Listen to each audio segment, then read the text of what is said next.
কন্যা চ্যানেলের আমি স্বপ্না। আজকে বলবো মানি অ্যাট্রাকশনের একটা ছোট্ট উপায়।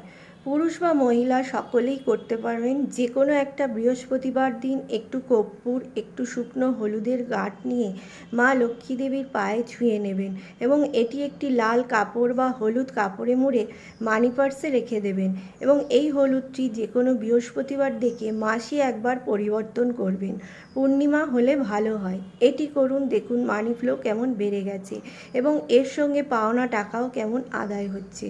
আর যে কোনো গ্রহকে শান্ত রাখতে ও আশীর্বাদ পেতে ডগ ফিড করান এবং সামর্থ্য মতো গরিব মানুষকে কিছু হেল্প করুন, যেমন একটা বিস্কুটের প্যাকেট অথবা একটি দুধের প্যাকেট অথবা কিছু চাল অথবা ডাল কিছু কিনে দিতে পারেন এবং আটা ও সুজি এইসবও দিতে পারেন। এবং পাখিদের ছাদে একটু মাটির পাত্রে জলের ব্যবস্থা করুন। দেখুন আপনার মানি পার্সে অবশ্যই মানি ফ্লো বেড়ে গেছে এবং কমেন্টে লিখুন জয় মা লক্ষ্মী।